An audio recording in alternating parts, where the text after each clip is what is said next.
יברכך אדוני וישמרך, יאר אדוני פניו אליך ויחונך, יישא אדוני פניו אליך.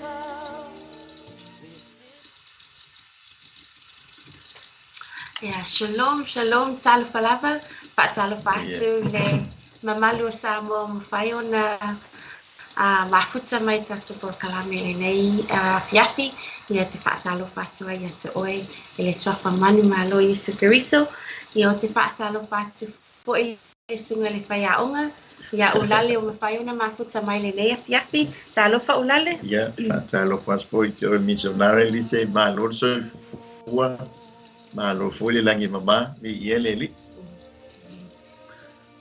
ia bi ele li sa mo fa tailo mafuta mai ile tatu polo kalame deo na masania i vayaso taitasi wa fai moina o Israelu o le nuu pa ia o Israel the holy nation a o le ialu lole mapu kalame o le atinatu na sunga ulale e amataina le tapu kalame le tatalo le nei piafi tanto wifa mastalo o mato moli mawina lo le lei mo lo manchang o fieta mato mo foi nei fiafi fata moina foi mato por kalame after lau fa malo longa after eu fa manhã after foi lau fa uma mata Talanoaga le tu e me tau lo malo ya me se foi nisho mau mai lau fionga tala i pe le tua lo no una mea mo no o tangata na e filifilia e fai mo tangata o Israel mato bala au le ianga le mai lau fio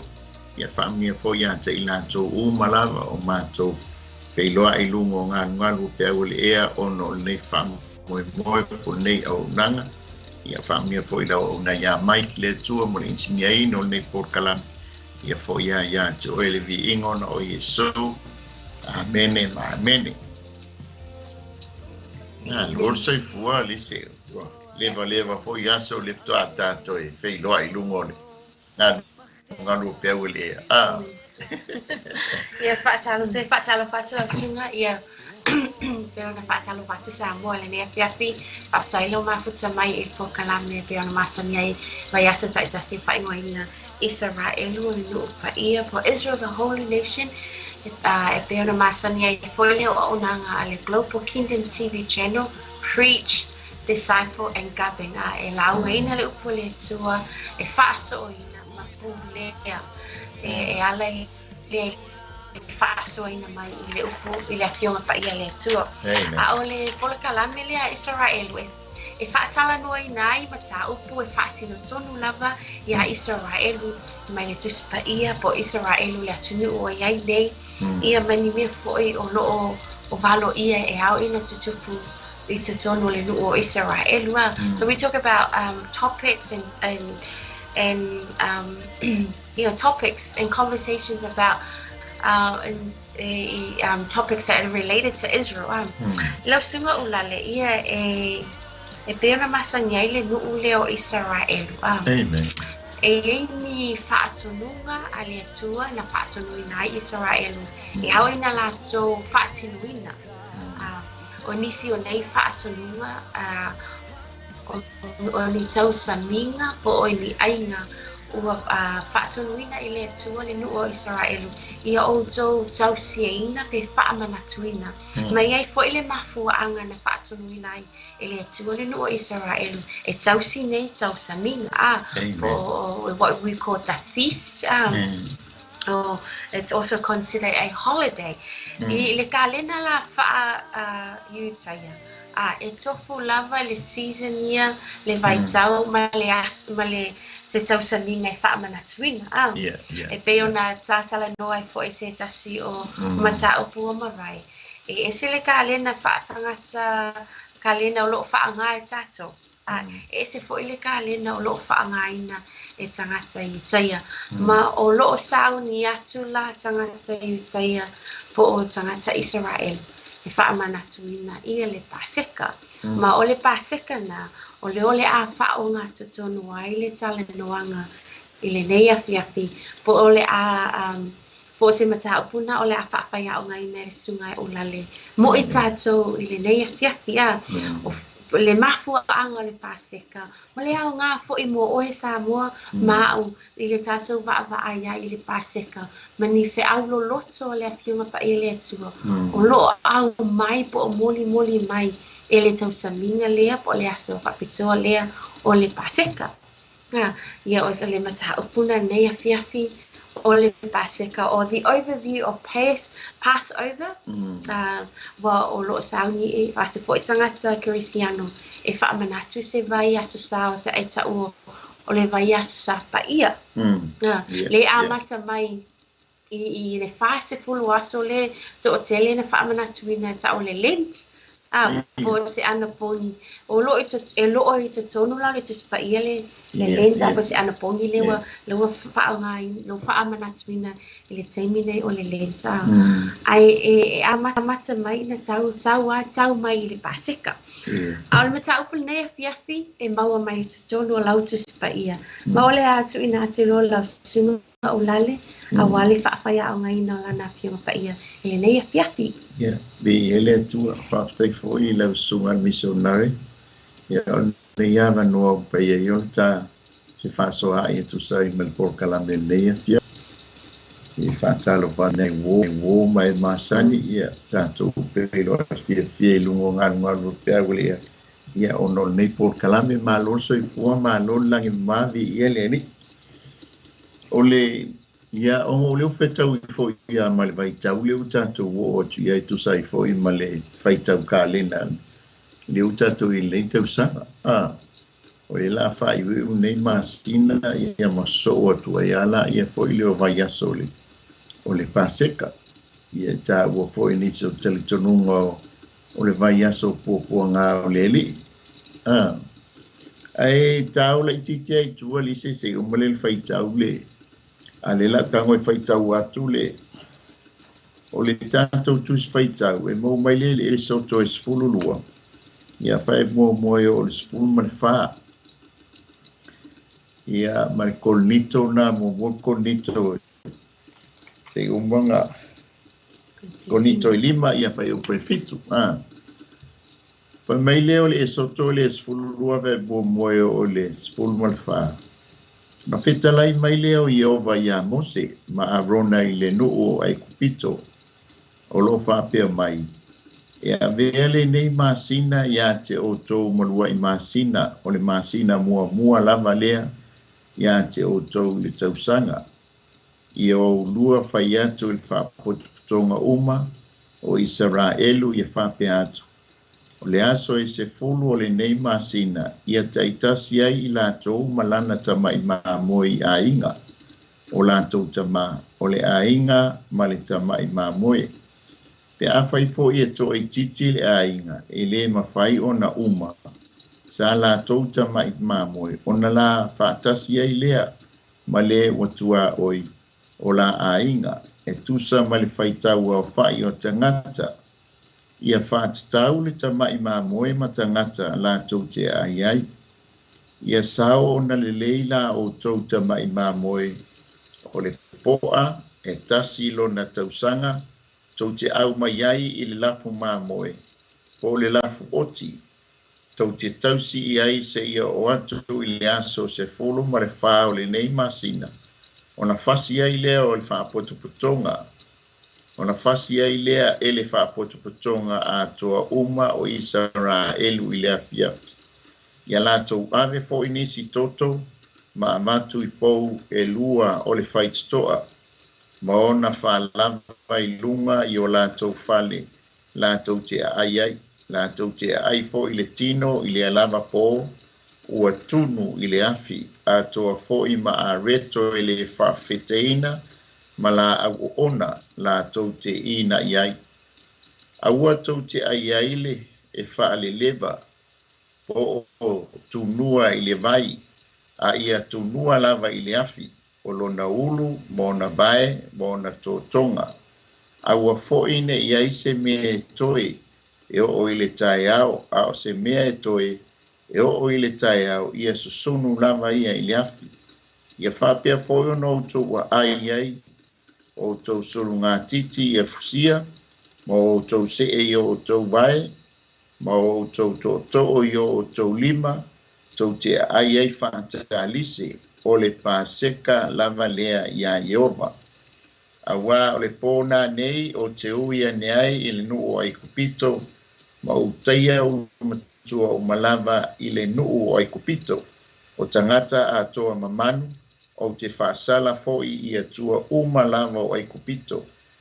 Wa ulava o Jehova, e whai foi le toto ma whailonga ia te o tau I fale tau te iai, o te vai atu foi I le toto, o na o sosopo ai lea ia te o tau.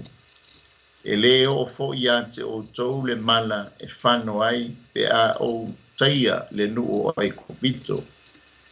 E whai fo ile nei aso ma wha manatunga ia te o tau. Tau te whai ai fo ile tau saminga ia Jehova. E whaia ia o tau tau pulanga a muli le tau saminga o le tū la fono e wha. Whamunia mai lea tua e tusa mai le whaita wino la na fionga. Ia foi pea matu mau ia te ia lo na viinga. Ai whamaile mo morkon ni toi lima whai o pue fitu la o se vainga. A wā foi o ke riso la tātou Paseka na whasia mo I tātou. Lise ile amataina mai o le ina ua pau le tangata ia a tamu Maiava. Na tāpena ile atua le manu. Fasile le atua le manu vifo le toto ua wha ufi ai la sala a tamu. Ai vifo le pa u le manu ua whai ai la e o a tamu. O mai foi le taimi o noa. Ina ngā foi leo le atua e osi le taulanga. Ngā mai foi leo le o manu mama. I osi e le taulanga ia Jehova ina o uma le lolo. O mai foi le I le taimi o apero amo. Nga tāpena foi le atua le tama I māmoe. E sui tūlanga I lona tali o Isaako. Le la o mai I le taimi lea. Mataulia o le taimi lea o le toe vai yaso lea o le nuu I tonu ai kupito. A lea la ua tāpena I le atua. E lea yase singa I loa po le ale winga. E o fo ia mose ma le nuu e le ai masesi nei loa po le atonu le winga lo loto o le Paseka le la tāpena I. A le va inga mua le iei. A wai te maua isi tusi whaitau I le e soto alea sururua whai upe luful tasi o luful iwa. Ia e te maua fo le kito e luful tolu whai upe whai o le lima. Te maua foi le numera e tolu fai upu e tolu. Tolu no mes fulu ono fai upu mo moe o e o ile ono. O whātou nunga umalea na whia ngai male nuu. Le ngata le lua I Paseka ia a le tāpenanga foi le o tono kanana. E te maua foi le whia ngai ngā fou. E tala mai le mātai o lufulu ono. E mua moe o le lua. Ia sulfitu e o fitu lima, o le mata ia e lufulfitu mua o le tonu le ono. O lo tala mai I nā le taimi o le whamasinonga o Iesu.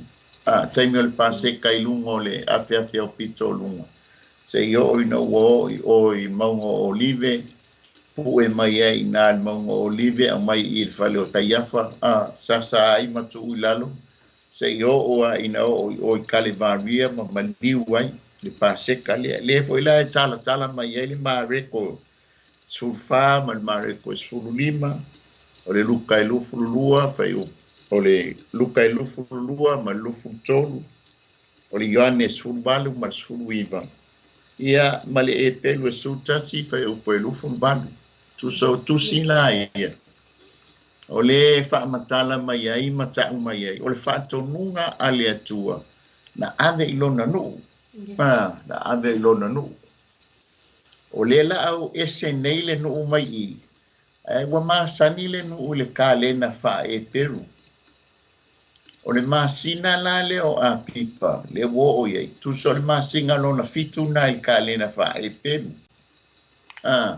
Ai ole mea mua nga sui e le tua ilona no ia mose ma tapenanga ole masina.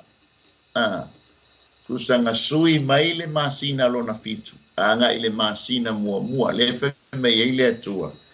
Avea le masina le neo a pipa. Malua I masina iate o tou. O le kalena lea, o le kalena ana tapena ina le tua mo Israel a wala ana tausaminga. A lela a mata I le tausaminga. O le tausaminga o le Paseka. O le mata lea, o le whatonunga lea tua ngā ave. Mose, a o le aso se furu a pipa.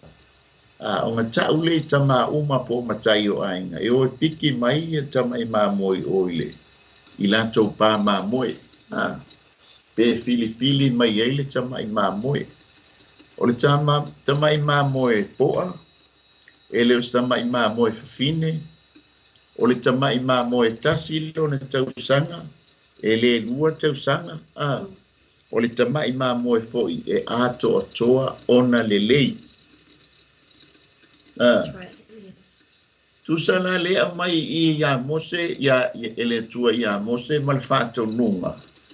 A le ato toanga o le winga lo loto o le Paseka le na ave I e kupito. O le fata unu o tusia evangelia. Yes. Evangelia o mai e fa o lo tala mai e. Le winga lo loto ma le taua. Peo no utawa. Ele I loa e Mose po le ale wingo lo lotoli. E vifo I facile man. O baile ale mele e piki mai le man. O na whaafanga whao lea pe tu utono lo wainga I aso e wha. Set aside. O lo whaperutangia mai o set aside. O le upu lea lenga whai e ile atua ia ina wa pa u atam. Na whai ai le ngata. O te whatupuina le whitanga I a te o lua ma le whawhine. O lau whanau ma lana whanau na te tui momoina lo uru. O e te tui momoina lo na muli vai. O inga amatai o ngā set aside mai e le atua. Sesi na te whai al whaoratanga. A lea la whatoa o mai I o le lua I Paseka lea I a Israel. O mai lea I le whenga inga fōu. O le aso tonu fōu I le aso se furu o a pipa. Na malanga whaatupu ai Israelu to tonu o Jerusalema. O ngā alulo leo Yesu nofo I oi Petania. Whako alu ese I Petania o mai lo lunga o le afoia o le Afele o pito lunga. Ia ma mei masau e lo o I Getsemane ma fasia I lo le Paseka. O le aso se furu wha foi. Lea nga whaatau nui nai por kalame lea. Pio nau ta uanga o le atua nga ia sila fia ana fuafuanga ma ana por kalame. Mo lona no. Pei fone tanto Talanoaga il pole aside po ile fa ile whenga inga maa pero amo. Le fa mai. O te tuina atu le lau ele baile vaio ai kupito. Se io o ai o ile vaio efratic. O le mahua mam ke lea. That's right. It's really, lakua I kuse sawala mo ile coast. Pe Afrika I le mele ile vai ngaila isa I ai kupito. Alua kuala vea kua ia ma Jordan. Se ia o ai o ile va Jordan ma o ile ngula Iraq. Wala ngā Efratic. E fika la ye, o le makual ke lea o le lau ele le ngā ave I le no. O le whanau o lea apero amo. Wa mai lea, ngā o lo lea I lea foia. I lea so sfuru wha. Longo winga wha aso. I le whaitau al tuspa ia I le mea ka o le dispensation. Po tausanga a tofa, po taimi a tofa ale atua. Mai a tamo e o mai a Yesu e whaafe tausanga.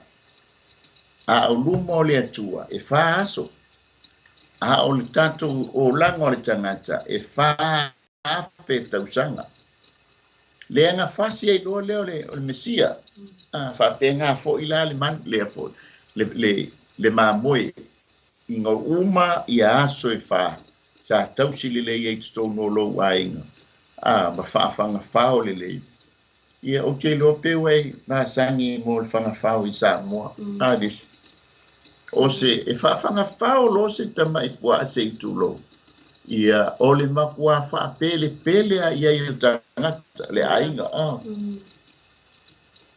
That's right. o ui mai le o le uli sa wa kia tawa ia vei po uli o ke saula o la ia le se uto fine matua ia pa mai va ai ia le ko pai se tūlo ko pai nga o la ia i mala ufana faule le i woi wo ke ia le punga ko more ulu ele ai ma se me fai wa fo le fanga fa fa pele ia itanga ele ainga ia a tongo so se fanga fa wa e mate ai si pua ai pingo le muri a se longa se me ta ua po mliu to kama mo lokinga pako fai lole le fa mate lole fa la lole o fanga fa ai se la ngo ke fa pele ia wa ma sangi ia ia o mai foi lai foi ngai mo mi o tai fa o so ia peia al tau singo le stanga ta soi foi ngai tu no tanto ia o mea ai o le tui mo le fanga fao fa penga uma la fanga fao le o le wa mai lau te mai ma moe wa e ma sangi lau te mai ma moe la ngale wa tau si tono lo wai o la te me fasi ai ke lo wa e o tia le fasi le manu wale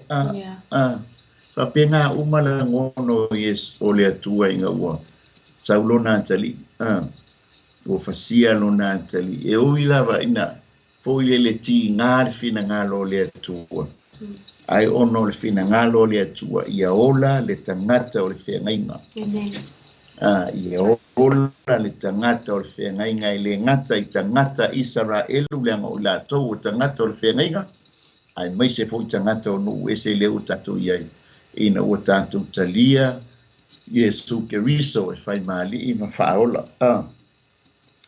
O le, ia peisa wha popo. E moni ma whaamaoni le tala ina mai o le Afele, o le sauni ai o le mamue mai o se mamue po ai mai a le mai i mamue po le oti e whaapele e a mai fo le Paseka le Talanoaga e le o le pele o le atua le taua e le Ioane a wao whaapealava o na alofa mai o le atua e le lalolani mo ia au mai ai lo na alu pele e tuatasi i lo vaai ai na i le au mai o le mamue le au mai e sauni ave e fasia. Amen. Ele wa fo ele tele tono ma po le maua Israel. O la lai e va vai mai atanga ta itu pito le afia file o kai ia kwa le mamoele a inga Israel ma ba ko ngolonga inga pape. Ai lai pe lai amu ye po la mu abe la ka mai ba mo tono le. Ai le lo o le la me inga le le lo o le la de inga le o le no ono o le toto le la fo fa sau lunga ia pe tai lunga o le amopo ia po la u fa la vole o le fai toa o le ata tonu alga o le la u fa la volo talanoa i lunga o le sa tau lo sa ia Yesu na malingi ai lona toto ai sea na amaka mai ai o i fenga i kalangwa nga mose a bipo le toto e bali ai la au fa la vole po o mai ia po saule le angelu le ia alain sila le toto o nga sosopo usalo pula ia o le sosopo ale fa na tunga e wha manatu ai le a mainga e Yehova o tau Israel mai le no usa o tau nofo polonga ai. Ko so le nofo le no usa o tau nofo polonga ai. A lewa a mai e le atua i lona mtautia mo lona sili esi. Ia wai le se malo e tusa ma i kupito. Ai mata foi la le vai tai mini nei Lise. Ka ilo I sau sila I mea o tutupu. O le tūla I mai o le māroroma. Na te pule ina le larangi. Pei o la tau leo la tau I ka le sia ngai fesuia inga mea. Fesuia I tau mawhai le ka le sia Roma. Inga ia wabai esele e pelu molona tupuanga. That's right. Ia awangi ngai loa ele e pelu lona tupuanga. Kuso le vaenga la le ngatula I mai e le talitonunga le prositano. O le winga prositano, o le tetee, ia po o le fia tau pulpulenga ma whakongunga ia tangata Roma. Ai nga kula I mai ali ka le sia Roma masuia le nganga moni o le Paseka. That's right. E suia mua suia le kalena. Koe kangolea koe sui le kalena. Ia sui le Paseka I le eseta. Langa I le ise eseta o mai kongole o le Paseka. Tolu suia le tausaminga o le Paseka I le whaafiafianga o le eseta. O le eseta. O whaafiafianga whaapau e winga I lo lato watua whawhine. Ia po le tupu ta maitai o le langi. O lona I ngō o semirami. Ia po o isata. Ia po estate. O le whalekua le por ko le kanga kaisua whaia niu marota.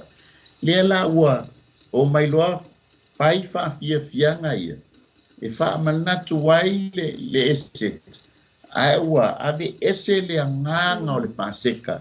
Na fetala iai le atua ia mose. O eo ea foi whaton wina i le nuu le mea tau na whai. O mai foi la le taimini lei. Le foi tau ma whai o ngai o inga le fili.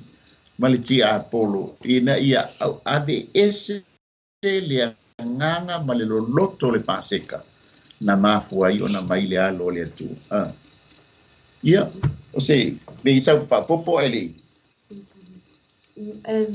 E moni ma wha mao ni lau Talanoaga ina whai e loo because so se malo e tūlai mai e mana o mia ia ave solo e sea lava talitonunga o le malo na pu lea mua a ia wha tino mai o lato a talitonunga pēlau na ina tūlai mai le malo o Roma o wa e fesili le mawhawhau whawhewhea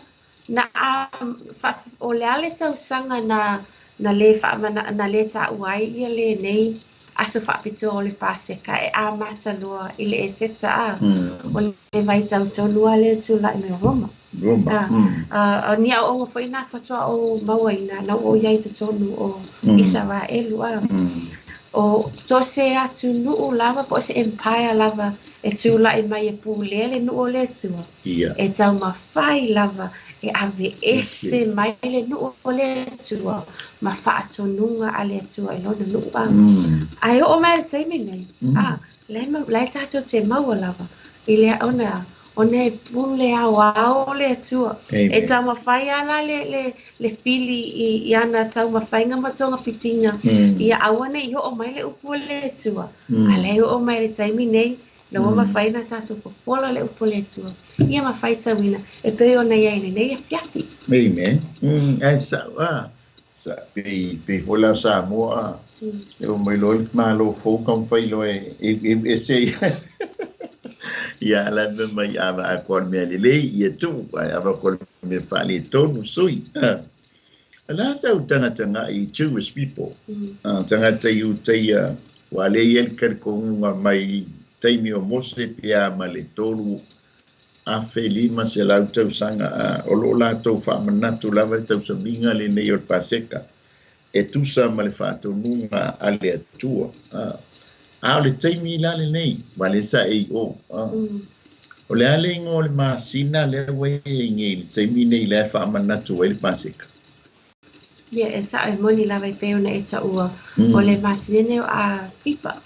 A viv. A viv I le ngangana a e peo. O la a wha wamantua e se tau a o le taimi nei. La wa ngā solo atu I le nu o le tua I le spring a. O le tu. O le tolu aia la wala.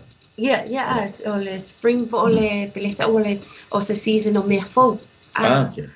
So o le masina la a viv, o le masina o le spring le le masina nei. Ma e fa o lo fa manatu lava o le mea na o te ofo ai fo ia o ia a. Le tele o malo na pu le nu o le tu. Ai o mai le taimi nei. O lo fa manatu lava e tangata Israel. Ia le Paseka. Fa manatu le Paseka. Fa manatu wai o fa tasi le Paseka. Ma le tau saminga lea o le arito e le whawhetina. O le Paseka lai a matai le tau saminga o le arito e le whawhetina. E fitu aso e whamanatu le arito e le whawhetina. O na tue tapunia lo lea o le tau saminga lea I le po muli o le Paseka. Okay, so loli male ulu fu. Yeah, that's right. Va o le po fo ilea. E fai tau wai le tusi le pe ona e fai tau ina le nei piapi. E fai tau ele a inga a toa a. E fai tau ele a inga a toa le tusi ma usu wai pese. Ma tau talai in upo le fai salamu a. Le ese lava a le tau o le Pesach seida a o se tau saminga o le Paseka e ma fai fo ona pala au lia e a inga Israel Lise e o mai lato te ma futa ma ai fa atasia pela no o walu ai pe fai le ono I tu la o fai le tau saminga le o le Paseka le po mua ona e fai tau le tusi a toa e fa manatu ai na fesili ai lea o tamaiti itaia ai se ai le po nei mai po umala ia ona tau ai lola ia lea ona salave ina mai le tua lona nu mai I ai kupito mai pe fa I le lima ia ipu waina po e inu ai fo I le po lea a lena sau fo lena o me le taimi o Yesu na fa manatu e Yesu le Paseka. A tata wa ai le o Yesu o le ipu ma tau tala mai ma sau no mai ele se me fo e paule me na fo o le fe ngainga o fo. So o se tu po se anga mama sani ale whanaunga Israel na a mata mai le po mua a o sauni o ese mai kupito. Wha manatu le vai tau o Yesu. He o mai lava le vai tau nei o lo o wha manatu ina la. Amen. Vi hele pe manga yeta por kalam. O no le history le sa wele tu spaia. Ia mali taimi le nei e whawhaingo fia e foila o tantu ma le whanongo le tūlanga le wa iai wanga o le la le le wa o le a foi le Jewish custom e pe e tolu whalawa That's right. Ia mai po e wha o le tali tonunga la e tolu la ia e lua leia o le whalawa ia o le napkin pai o le si falawa ia o le napkin ia ma le si falawa. That's right. E lua la vainga la iai mua o vainga ia e tolu o lo tala noa I le au ngata ma o Abrahamo o Isaako o Yakopo. That's right.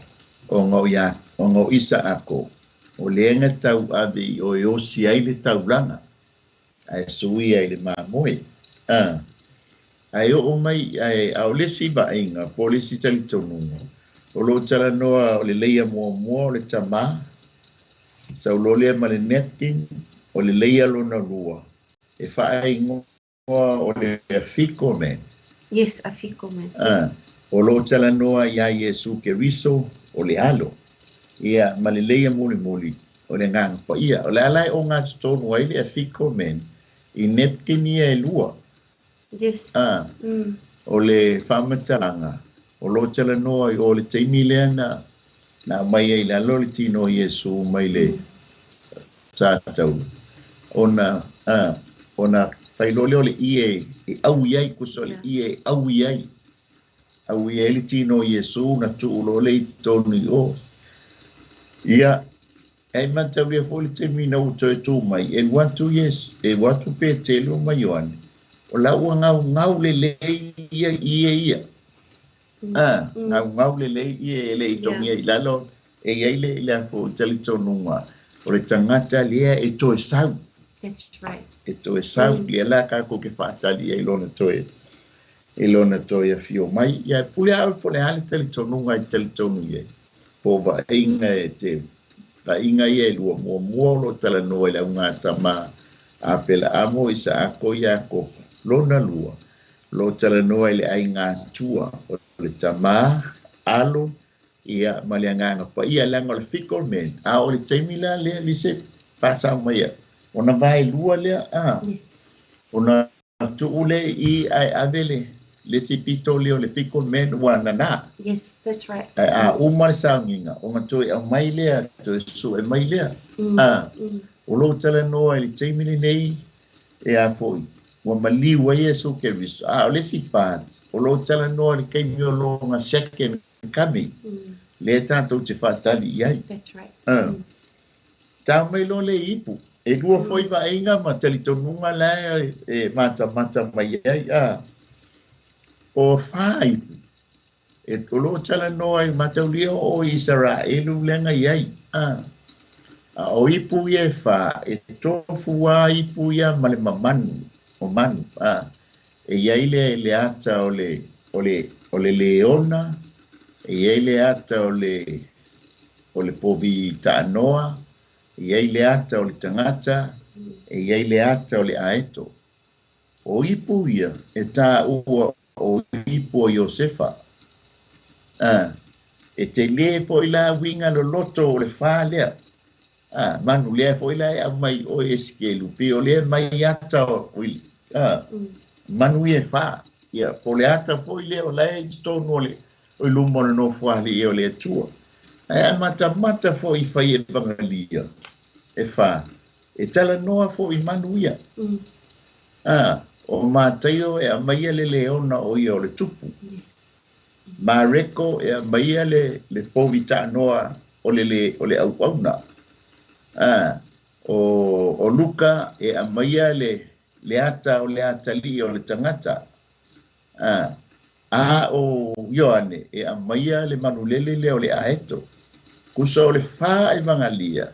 E present mai fo ila e manuia. Peila. O le talitonunga lona lua. Mua o le ipo e taua o le blessing. Po o wha manuianga. E ila le talitonunga. O le ipo le e tātou te whiinu. Uma ia tātou ma tātou whanau po tamiti. O le lua. E te ua o le ipo le toa sā, e mana tua ai mala I e se fulu le sa whea ngai malinu. O le ipo la lea, e le inua. Ngā o Yesu ke riso ngā mawhaio na inu, le ipo le o le toa sā. O le ipo fo ila lea e sa sā, e sa sā le ipo le o le toa sā. E le inua ngā o Yesu ke riso ngā mawhaia na inu le ipo lea. O le ipo lona tolu, e ta ua o le ipo le tongiola, o ngā luenga mahe a Yesu ke riso. Lona wha, o le ipo le wha fitai. E peila o wa inga na ipo ye wha ma me o le a reto. E iei o na winga lo loto mo na winga tāua. Mo I tātou. Ai o lo tala noa uma e a fi uma. E le Paseka o Yesu ke riso. Lela e wha mai e paulo I a kolito. O la tātou Paseka o Yesu ke riso na fasia mo I tātou. O le vaenga la ngā peila, pe iei lan sau whapopo iei I vainga i le lau male. Mai I le taimi le nei au I o Alice. Yeah. Mea la le umi ai ia le pō lea. Awa e lua ipu inu ina ai le I whaia le tausaminga. Tausaminga. O malola I le ori tausaminga. Patu a whaawau ai loa. E whai tau la I le moli mauina mai e whaevangiria a whamai. I le si tuitusina. Ina ua mai ori tausaminga o na ia tango le ele. E ipu e inu le amataina o le tausaminga. Whai lola I lo le aina tele Whai lola ia so o ai loa I whai tau ngā tusi o pese pe whai tau whai salamo. O no o toi lola I le o ipu e lua. Ai ei fo I le plates e ei mea te tonu po o lunga o le plates. E o na winga SS. O pera ta ua le ipu leo le toasa e le inuina ai e sa saa e tu lunga o le ipu e wha tino ina mea umane ina e whamai a wa a whai tau e le na tua le tamaititi a whai tau ma wha tino e matua e le te tai ngalo le tamaititi pe a wha tino Ia mai se ame le inu ai le ipu ia sa lunga o le ai lai tau mai ele wa e ai le tangata e ia le sauninga le e no fatasi ele laulau e le tangata na te e I foi la le ipu o ia ni mea taua I lunga o le ipu maona winga SS le ai le fala au aina lanu le lau the vegetable e mea mata I na lolo lea I le vai o lo I le masimo na mai lola I le te tau samiai e o ona whamai e te mana tua ai le o ona o le polonga na iai I ai kupito na iai fo ila I le o se whaatusa o le peo na iai le pena whaitau tatu se whaitau le na iai le maa moe e aina le aina le po le a le taimi la ne wale tofu aina ma le mamoe a wa iai le ponga aivi o le mamoe I lunga o le laulau o lunga o le laulau but the amazing thing about it is ele I tangata I utaia ia e lo o talitonu ia Yesu a e whaalongo ia e ofo lo mawhapau Pe ai se a ua le talitonu ai a Yesua a wao le teimi e ua no le kona aivi lea Ulale whamai e whaitau ai le tusi le paisala mo whamai e le ngau lo naivi e le ngau lo naivi and then e pera ta o Yesu le Paseka o se mea na whaali ali mai e a mose awa whaatau nuina e Yesu I le taimi le na aupu lea e Roma ia tangata ia le nuu o Israel e sa o le leia taimi po le nga o le pita Roma e siaki ia pangta e siaki po mali liu pangta le ngau ia vai o isi pangta ai tau ki a Yesu wa maliu na le ngau ia lo leo so ngai ai tutu ia lola ia le kamoro kusale le sai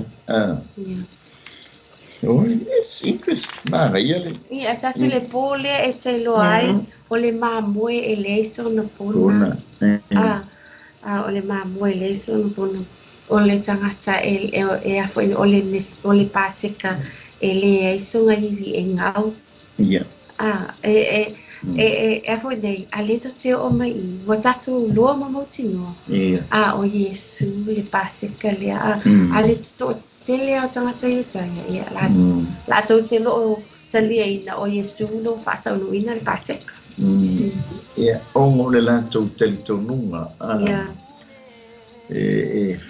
e no può rejecte le iuteia se la comesia sau e fio mai fa pe o le tulanga na e foi ia pe ngana ka miki ke le ainga la mo le talia ai le lo o ala o le tua kapinga ia fa tai mo mai tato no wes lava no tato te u fale ia I fa munianga o le no o le tua e a pone ta u o le nuu o le atua na filifilia ai le atua. Amen.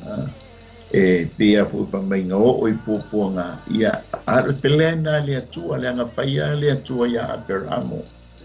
E no fo sala lau whanau le nuu. Yeah. Ai o te toi whafo ia i lātou i lona lau ele. So por kalamia ma plena le atua. Na ui mai ai lona nuu. Yeah. E peifola tau te whaaftaita tōnu esi o na ua maua le amanoa. Amen. Tātou te iai lefa mai iai paulo i Galesia e Filipi Kalatia. Whawhetai ua maua e o tau le amanoa. Tau te pipi iai o ile olive. A o tau sātou la fo ina. Te papenga uma tātou. O le ai asesi mea tātou te whai o le tātou ta lia o Jesu Keriso, le alo le atua soifua. O ia o le tamaititi Israel. Na whanau mai i le tina Israel. E whaataunu wina ai por kalame a le atua. A o ia o le alo le atua. Tātou te sawa i le ola e whaava. Ia, te loa. Teisi siau whaapopo a leo. Te si vaenga. Ia, pe mana ia le whae le te whaitau le o le lua le koronito. Ia. Lua koronito lima whae poe fitu. Wa o le tusi lea it wraps up the whole Passover. Lua koronito lima. Oh, sorry, le lua kalatia, le tusi le ta ua la matanga. No, lua koronito e po le mua koronito lima. Mua koronito lima. Ai upe fitu, ia. Leo le whaitawina, o le nelea, ia o tau whaatea e se le mea paapete tuai. Ina ia avea o tau ma palunga fau. Ona palunga fau. Ona ua le ai o se mea paapete i ate o tau. Awa fo i o Keriso la tātou Paseka ua whasia mo i tātou. Amen. Ile whaitawina ai o tusi e le tēnei ni tuai. Na au mai ai le ata o le Paseka. E tele mea e whaatinoina i le Paseka o le māmoe e whaapele ina. E le eise o na pona. O lo au mai le tua whaafefe po e mai. Aua ne i totoe. A whai e loa o le atotoe le māmoe. O na tufa atu lea. Mo tu a oi manisi ina ia lava le mamoe e lea po au se va ainga fa le nganga ia foi se me na o maua ia o e tonu Israel o Yesu le Paseka na lava ma totoe mo le lalonangi atoa. Ele na o le whanaunga Israel. Ele na o e tātou tangata nu ese. A o le Paseka o le mamoe na pasia. O le whaoletanga. Awa, e tasi le whaataunuina Yesu. A o le whaoletanga. Awa lava ma totoe mo le lalonangi atoa. Amen. E ola le teimi nei ulale i le whaamanatuina o le Paseka i tausanga lava. O tangata sa Maria e o no foi lunga o atu maunga. E no foi lunga o maunga. E maua lunga o maunga mea e no foi tangata sa Maria. Le taua o maunga o sa Maria. E o mai le teimi nei o lo fasia lava e la tau le māmoe na manu. E fasia lava e beia ona taua le tispa ia. E tau nuuina pe whaatinoina uma i la taua. A o le tangata e pero le lo tale tonu ia Yesu. Ua au mai ni whaatusa o le Paseka po ni whaatusa. O le māmoe e mana tua i le māmoe na pasia. A o tātou, le watu o le tātou whaatutuanga o Yesu. E le toe tinga ina i tātou e pasia se māmoe o le Paseka. Mo lo aina, ma lo aina. Mo uma na saunia e le tua o lo na alo o Yesu Keriso. O le Paseka mo oe. O le Paseka mo ua le nei afiafi ai whaalongo mai le nei afiafi ia wai po tele tausanga le lo talia e lo tangata po lo ainga Yesu Keriso e avea ma Paseka e whaatau ai nailo na maliu malo na tuatu mo mati fia e whaile tatalo e tatala i nailo loto ia Yesu Keriso o ia o le maa moe na fasia ona o oe maua ai tile fo ila ile a reto ile whawhitina e a foine e mena e tau pengi stripes e titilo ai lona lena whaatinga ina o lona tino pena taua isa ona a whaatinga ina o ia ona o oe maua mai o ona whaalava foe e malolo ai ita so o taimi la tātou te tali aile tino mo le toto Yesu Keriso pe whamanatwa i aso sāta i tasi i le telo e kālesia e le awane i manatu mama ai e tātou te manatu ai le whaolatanga na saunia e Yesu Keriso mo oe mau. Le tō tele o tangata whamai lātou tele talia le toto Yesu Keriso mo lona tino ono o lātou o le tangata ngasala. O e tātou unga tangata ngasala. Le au ngā leo le whaolatanga mo e tātou ai tui nāti lau sunga Ulale. E whaia le tatalo o le whaolatanga. Mo nisi o loo fia talia Yesu e avea malata wa li ima whaola le nei fia e avea ai le Paseka e avea mai o le na te pulea lo loto o lo manatu ma lo aina ia le whaamoi sunga le whaia onga e whaile talo ai le i whaai unia le tāpona kalami sa moa te tonu e whanangolongo mai pia pa mai paulo o Yesu Keriso o lo o la tātou Paseka na fasia mo i tātou paisia ina ia whaolaina oe whaolaina ina ia tātou sau whangātu i le ola e whawabau langa na o ia tātou te o i le ola e whawabau te a tātou whaitalia Yesu Keriso e whaimali i whao a whaita mana o italia o ia o lau Paseka te ufale ai le ola e whaama. I matu fia whaile tāla ai te whaataitai mai upo nei tāla. Whaaftaitele lava Yesu. Whaaftaitele lava Yesu. O o loa nei. O o loa nei. O a o le tangata anasala. O a o le tangata anasala. Ai te tala atu lo loto ia te oe nei e fiafi. Ai te tala atu lo loto ia te oe nei e fiafi. E whai ei oe Yesu. E whai ei oe Yesu. Mo wali, mo u whaula. Mo wali, mo u whaula. Ona wo o loa.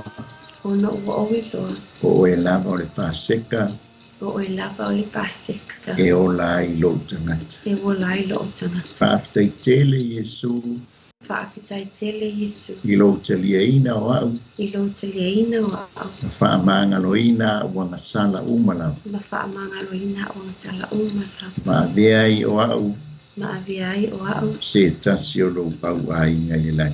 Ma se tasi o lo au ai ngai lai. Bi ia la ma o Yesu. Bi ia la ma o Yesu. Amene ma amene. Amene ma amene. Anga pa iae wa sila fia. Lau whanau le li ie. O foi nātu o lātou loto ma whaia le titano o le whaolatanga e veai o Yesu e whai mali i ma whaola. Bala au ta mai te whamanuia i ante ia, whamalolo i ante ia, whailoa i ante ia, lo lelei ma lo sili ese ta ma. Whamia foi lau whanau ma wale taimi leli ie mātou te tu wha ia ia o whionga le lea fia fo ia i ante o ele vi inga ono o Yesu. Amene, ma amene. E tolu ava enga te whaia, no whaia fo i ma whaia fo. O lo whaitau o le tuspa ia, o le wheta lai mai lea o le anganga o le tua ia te oe. A o lo te talo. O lo tala noa lea i lo tama, so whaitau lo tuspa ia ma te talo e te so ta iei o lua ma lo wali o Yesu Keriso. Nā te lea, ka ngoi tau Yesu i se tasi. Ia vea whai mali i ma whaola. Ia peona e talia Yesu Keriso e nei a tiapi. A whai fo tau su e se kālesia e te alu te lotua. ia vaisi te kalesia lata-latani o loo a'oa'o ai le upu o le atua ma folafola ai le upu o le atua ia e tuputupu ai lou fa'atuatua e ala i le taulogologo o ana afioga ia fa'amunia tele a le atua ia te oe nei afiafi ona suafa iesu amene tuna atu Lise. Ia, watu lana nga whaftai i lau sunga ulale le whaiaonga i le tala ina mai fo'i o le tāmata upu le nei afiafi o le Paseka. Ia whaftai fo'i sa moe lo mafuta mai e tolu vai aso o lewa a tuwhaina i le pola kalami o Israelu nupa ia for Israel, the whole nation. E Talanoaga i mata upu le o le Paseka. E le whapela e whai atu e le anga le aweti ta ua le pa manatuina o le vai aso o le eseta pa o le mafuanga e whai atu o le Paseka. Ona a tatou wa'ai i le Paseka. O lo au mai sa oa i le whaamanatuina o le Paseka. Le winga e whaamanatu ai e tatou tangata kirisiano. Ia le weekend le maybe in 2 or 3 weeks ma o le vai aso fōfoi o le atala nua i nai fōi se tasi aspect o le Paseka po le Pesach. O le upu e Peru, le upu le tau o le Passover, o le upu e Peru o le Pesach. O le Pesach, Passover po o le Paseka. Whaftai sa moa i lo whaatasi mai ma lo mafuta mai i le tatou polo kalame i le nea pia e tei fwoi na tau ati i po kalame o mawai o na oni otonga o ni mata upu e paasino ya Israel e Talanoaga le nei polo kalame ina ia avea ma whaamanianga ya te oe ma whaamanianga ya te au a tatou whaatali e toi a pio whaarua mai o le tatou Mesia e peo na tau e lana whaiaonga le upu le afikomen le na teu ai toi au mai ana wa o le whaiuina o le tausaninga o le Paseka tatou te loa e le teini na fio a Yesu e whaatasi no le tama e awana i ngalo ia te tatou e toi a fio mai o ia. Ia whaftai fo'i i le au onanga le Global Kingdom TV channel ma le visiona e whapea e tālai le a fionga pa ia le tua e whaaso o ina le lalumani ma pū lea e ala lea i pola kalame a mai le fionga pa ia le tua ia whaftai ulale i lo maputa mai le nei a fiafi e fo'i lea ofisili ia e mawhai ona au mai lunga i le tatou ala leo lea po le tatou pukalame e se taimi ona watu e leo se tali no oe ia a whai fo'i se upu wasasi a leo a onanga le nei a fiafi ia e whaamangalo mai fo'i o ona Samoa ia a whaamania le tua ia te oe le nei a fiafi i lo mafuta mai ia mai a maua mai i Wellington we say shalom and have a blessed week. So far say for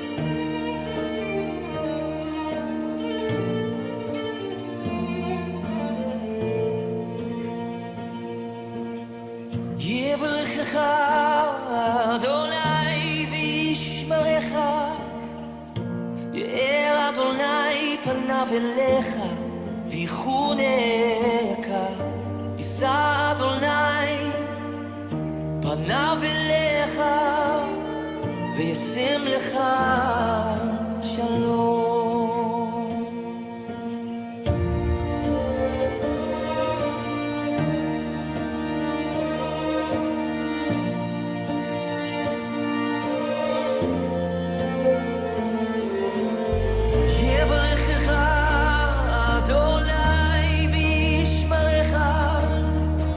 יאר אדוני פניו אליך ויחונך יישא אדוני פניו לך שלום. אמן, אמן,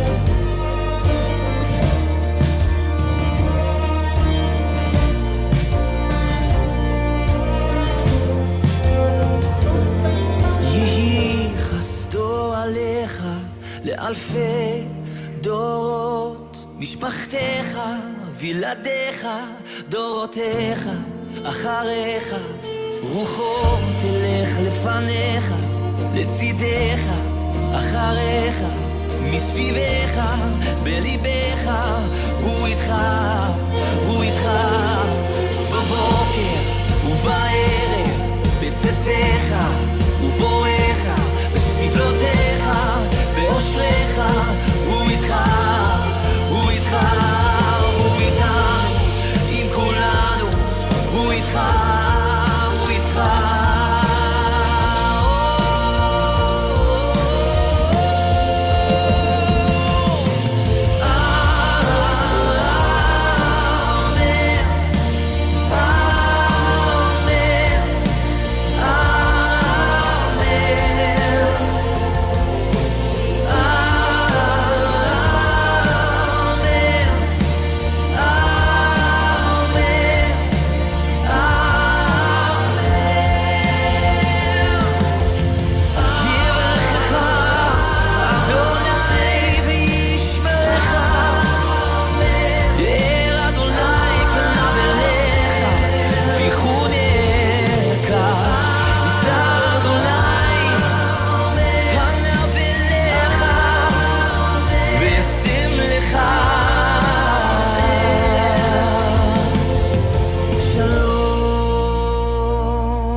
Bye.